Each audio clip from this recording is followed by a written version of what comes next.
We don't know who they are, but we certainly know their work. And today, we're counting down our picks for the top 10 infamous anonymous hacks.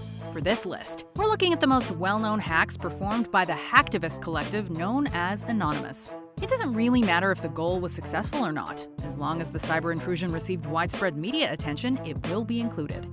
Number 10. The Minneapolis Police Department. This week's brutal killing of George Floyd, which has sparked protests and national outrage, is merely the tip of the iceberg in a long list of high-profile cases of wrongful death at the hands of officers in your state. Anonymous made headlines several times in the 2010s, but went quiet towards the end of the decade. They returned, however, in 2020 to support the protests sweeping America following the killing of George Floyd by police officers in Minneapolis. A video released on May 28th declared that they'd take revenge on the local police department. And shortly afterwards, the Minneapolis police and official city websites went down. People have had enough of this corruption and violence from an organization that promises to keep them safe. After the events of the past few years, many people are now beginning to learn that you are not here to save us, but rather, you are here to oppress us and carry out the will of the criminal ruling class. Anonymous also leaked hundreds of emails and passwords, although these appear to be from older breaches. Their resurgence in popularity was helped by retweets from K-pop fans, in an unexpected alliance of activists. Unfortunately, we do not trust your corrupt organization to carry out justice, so we will be exposing your many crimes to the world. We are Legion. Number 9. Operation Tunisia. Dear citizens of the world, the time for truth has arrived, a time for freedom and transparency, a time for people to express themselves freely and to be heard from anywhere across the world. During the Arab Spring, Anonymous was everywhere, with numerous operations in support of anti-government protests. In Egypt, Anons hacked into government websites and took them offline. In Syria, they posted a message supporting the civil uprising on the Defense Ministry website. Anonymous has heard the cries for freedom from the Tunisian people and has decided to help them win this battle against oppression. However, one of their most famous and substantial operations was in Tunisia during the revolution of 2010 and 2011. Anonymous not only took down government websites, they also distributed anonymizing software for protesters and helped share videos of the uprising. The revolution ended with President Ben Ali fleeing to Saudi Arabia. President Ben Ali had fled following the worst unrest of his 23-year rule. Number 8. HBGary. In February 2011, security firm HBGary claimed it had successfully infiltrated Anonymous. The company's chief executive, Aaron Barr, stated that he would publicly unveil their findings. In retaliation, Anonymous hacked into HBGary's website, posted thousands of company emails online, and erased various files. An executive at this computer security firm, HBGary, provokes them, goes to a computer security conference and says, I'm going to reveal the primary members of this group. And they hack the site and they put 4.7 gigabytes of information, internal documents about this. Included in the emails were sketchy tactics aimed at discrediting WikiLeaks on behalf of Bank of America. Following that, Anonymous went after Barr himself and revealed his supposed home address and social security number through Twitter. As a final flourish, it left a message on HBGary's website saying, "You brought this on yourself. Let us teach you a lesson you'll never forget. Don't mess with Anonymous." It's a warning other companies will no doubt take to heart. It was a public relations nightmare for HBGary, and Barr announced his resignation from the company on February 28th. Number 7. Project Chanology. One of the first and most popular attacks by Anonymous was aimed at the controversial Church of Scientology. It began on January 14, 2008, when a leaked Scientology video starring Tom Cruise made its way onto YouTube. When you drive past an accident, it's not like anyone else. As you drive past, you know you have to do something about it because you know you're the only one that can really help. The church subsequently filed a copyright violation claim against the website, which Anonymous argued was a form of censorship. Anon sent black faxes to various Scientology centers and launched denial-of-service attacks against their websites, which is when a website becomes overburdened with traffic, preventing users from accessing the site. Anonymous has therefore decided that your organization should be destroyed, for the good of your followers, for the good of mankind, and for our own enjoyment. Anonymous's actions greatly increased awareness of the church's problematic practices, leading to worldwide protests attended by thousands of people. And whether or not we get viewed as vigilantes or whatever, hey, we'll take however people view us is how they view us. Number 6. Operation Payback. What began as a skirmish soon became an online war. In 2010, private anti-piracy company Aplex Software launched numerous denial-of-service attacks against various torrent sites, such as the Pirate Bay. In response, Anonymous launched a widespread campaign against pro-copyright and anti-piracy organizations, including law firms, lobby groups, the United States Copyright Office, the Recording Industry Association of America, and KISS's very own Gene Simmons. The campaign broadened to other issues in December when financial institutions began to freeze donations to WikiLeaks. I mean, when circumstances arose surrounding WikiLeaks, it was a much graver threat, one that required immediate action, and we will fight for the vindication of WikiLeaks, and the events surrounding the Pirate Bay have not been forgotten. Companies like this are playing a cruel game with the public and will make them lose. In what became known as Operation Avenge Assange, Anons launched DDoS attacks against PayPal, Visa, MasterCard, and more. It's been called Operation Payback. So-called hacktivists secretly infiltrate thousands of other online computers whose owners are unaware of the process. They form a so-called zombie army of robo or slave computers that bombard the mainframes of the target companies with so many messages, the target computers slow down or crash under the onslaught. When the dust settled, 13 members of Operation Payback were indicted in federal court on felony charges. We do not forgive internet censorship, and we do not forget free speech. We are over 9,000.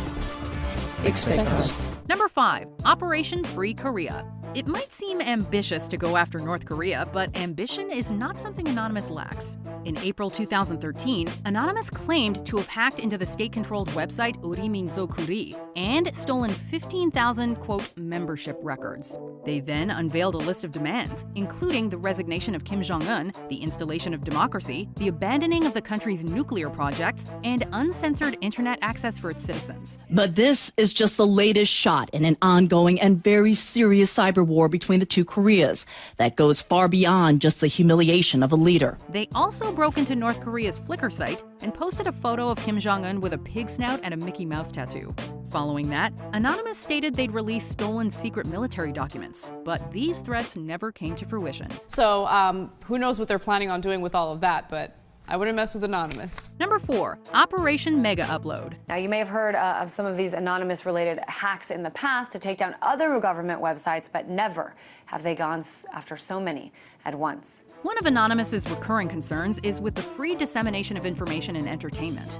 Mega Upload was one of the biggest file-sharing services in the world between 2005 and 2012. In January of 2012, however, the United States Department of Justice closed the site on the grounds of copyright infringement and arrested 4 of its employees. Within minutes of its shutdown by the U.S. authorities on Thursday over questions of copyright infringement, hackers had jammed the websites of the FBI, the Justice Department, and Universal Music.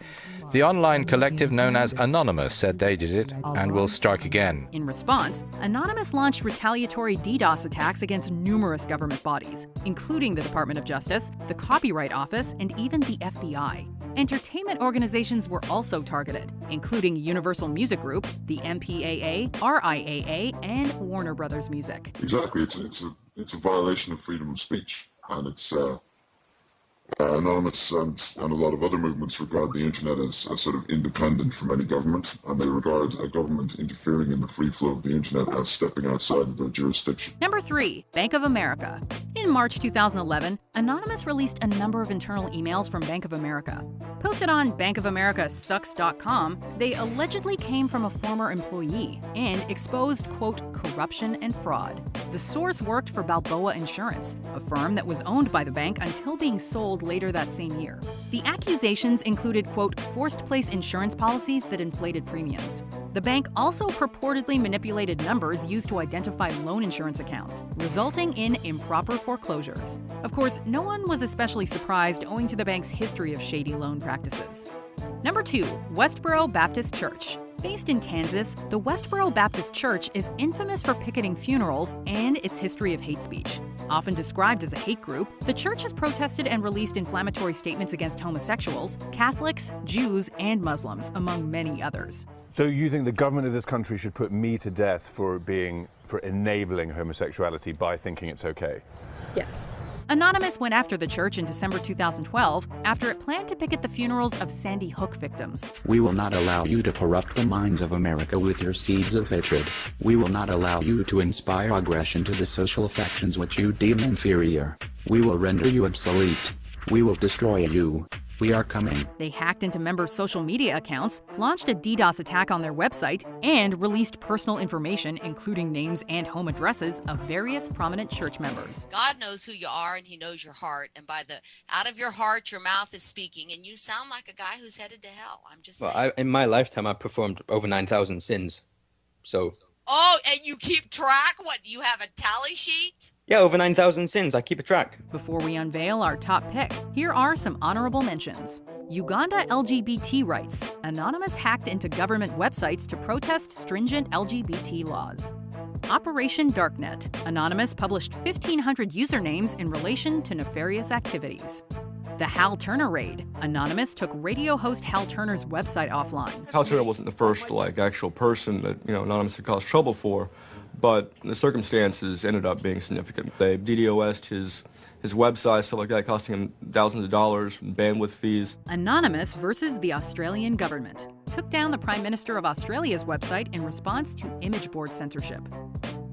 Defacement of support online hip-hop. Anonymous attacked the hip-hop news website in retaliation for insults made against them. Before we continue, be sure to subscribe to our channel and ring the bell to get notified about our latest videos. You have the option to be notified for occasional videos or all of them. If you're on your phone, make sure you go into your settings and switch on notifications. Number 1. Operation Sony. It's being called a security breach of staggering proportions. Sony has confirmed that hackers broke into its PlayStation network, exposing the personal information of up to 77 million users worldwide. To understand Anonymous's attack on Sony, we need to delve into their past with well-known hacker George Hotz, also known as GeoHot. Hotz is famous for both unlocking the iPhone and for publishing the root keys of the PlayStation 3 on his website. Sony in turn sued Hotz for his involvement and were granted the IP addresses of everyone who'd visited his site. If companies want to put these security measures on these devices, great, good for them. But if we want to come in and we want to remove these security measures so we can do legal things with our devices, then I think we have every right to. In retaliation, Anonymous launched various attacks against Sony, like taking down their website and the PlayStation Store, and tracking down personal details of various executives. Later, the PlayStation Network suffered a historic outage, and up to 77 million personal accounts were breached. While Anonymous operations denied taking part in the attack, they also admitted that another branch of Anonymous may have been responsible. Well, on the Anonymous website, they have a post which says, "For once, we didn't do it." They say that although some of their members could have acted by themselves to bring down Sony's servers, as an organisation, it was nothing to do with them. Do you agree with our picks? Check out this other recent clip and be sure to subscribe and ring the bell to be notified about our latest videos.